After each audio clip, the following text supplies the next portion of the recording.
So when we look at efficiency and equity in the market, there's talk of overproduction and underproduction.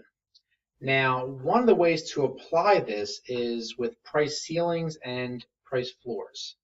So the first question is, well, what are they? A price ceiling, let's start there.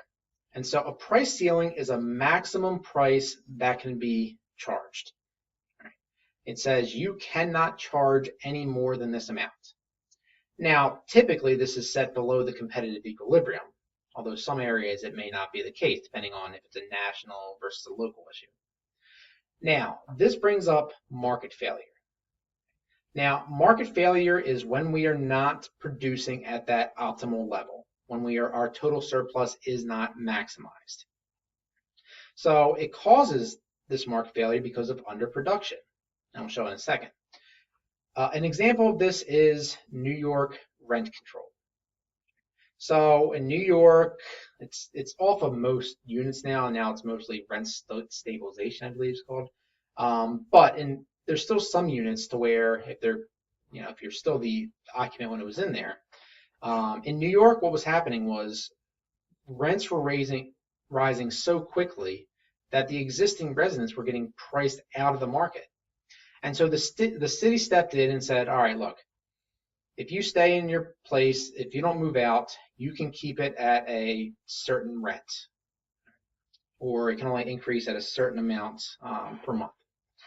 And so basically that was a ceiling on the rents for those units. As rents cannot go above this amount.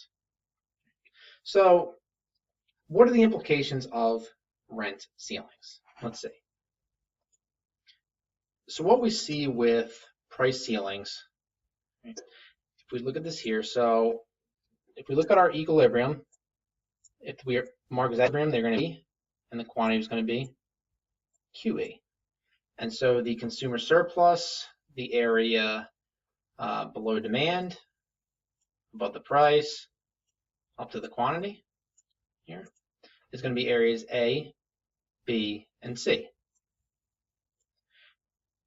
The producer surplus, the area above supply, below the price, up to the quantity, areas D, E, and F. And so our total surplus that benefits the society is going to be areas A, B, C, D, E, and F. So A through F. Now, as we mentioned, if you're at equilibrium, there is no deadweight loss. If, however, we have our ceiling in place, right, which is, again, the maximum price can be charged. Now, the one thing you notice here is that when there's a price ceiling, the quantity demanded is greater than the quantity supplied. Right? So there's a shortage. And so if you can imagine, with New York rent control, if rents of a 3-bedroom apartment are being controlled at $1,000 a month, whereas the rest of the market is demanding $5,000 a month, there's going to be a lot more units demanded than are being supplied. So yes, price ceilings absolutely create a shortage. But now let's look at it from a surplus standpoint. So consumers, the area below demand, above the price, and this is where the up to the quantity is important, up to the quantity. And so the consumers are A, B, and D, their surplus.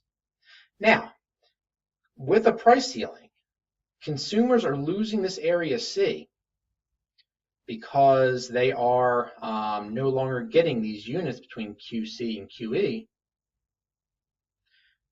but they're gaining area D because they're paying a lower price. Producer surplus, the area above supply, below the price, up to that quantity, is going to be area F. Now, producers are definitely losing out here. They're losing areas D and E because they're selling at the lower price and selling fewer units. So producers are always going to be worse off with a price ceiling. Consumers could be worse, could be better.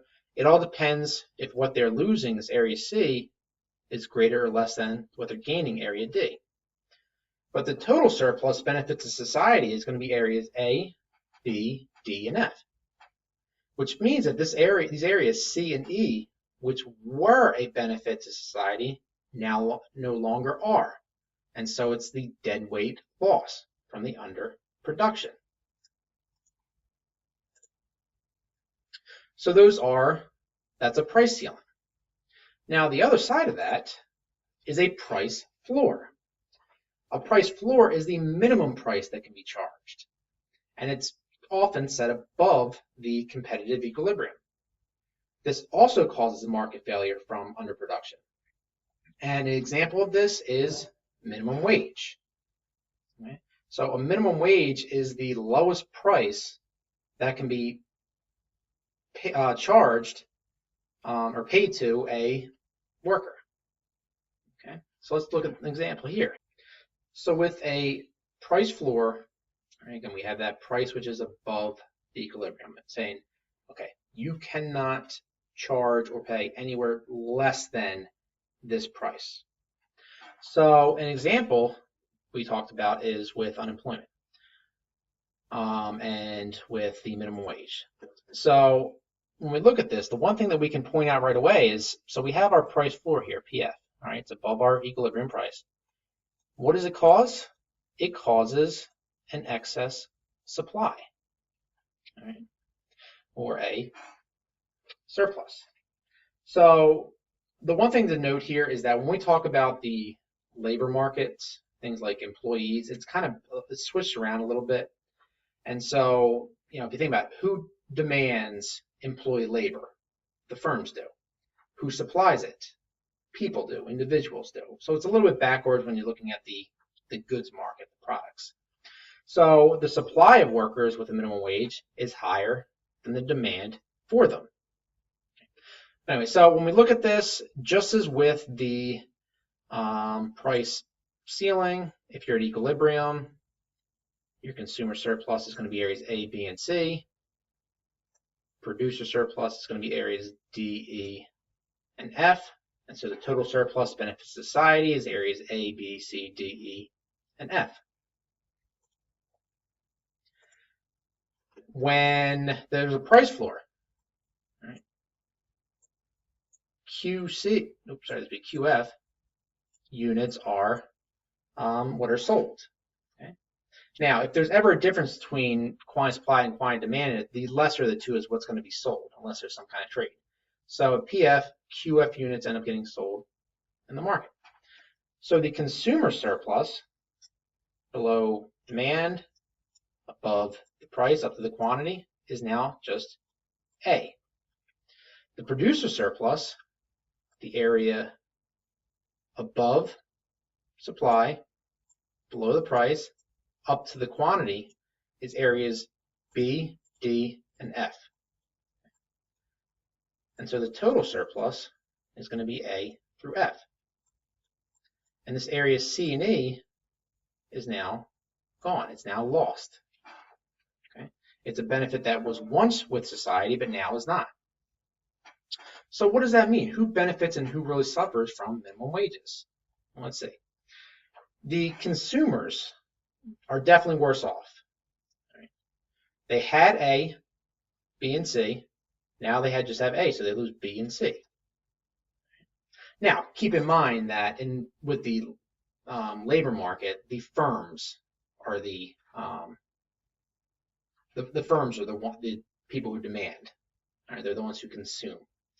And so the firms are absolutely worse off. Right? They're paying a higher amount to their employees, and they're getting less output from them. What about the producers? Right? The people who are supplying the labor. Well, let's see. They had D, E, and F before. Now they have B, D, and F. Right? So they gained the area B here because they're getting paid a higher amount, but they're losing area E because there's less supply, or there's less of them. Right? So what you have when you have a price floor and with minimum wage, right, yes, it creates unemployment because you have more units supplied than demanded. Right? But overall, are the suppliers' labor better or worse off? It depends. because they're gaining this B, but they're losing the F. However, it is clear that with price floors, consumers, all right, in this case, the businesses are worse off. But the other thing that's clear is that we have this deadweight loss, areas C and E. This was a benefit to the society, which is now not. And so this is one of the arguments and one of the downfalls of minimum wage.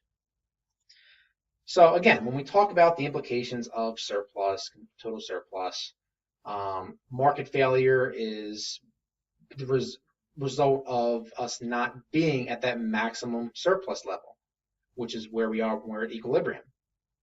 And so two application of that is a price ceiling, which is the highest price can be charged, and a price floor, which is the lowest price can be charged. In both those cases, it causes underproduction, which always causes one party to suffer. One party could suffer or could benefit depending on what's gained versus what is lost. But in general, society as a whole always loses from it. And so those are some of those implications.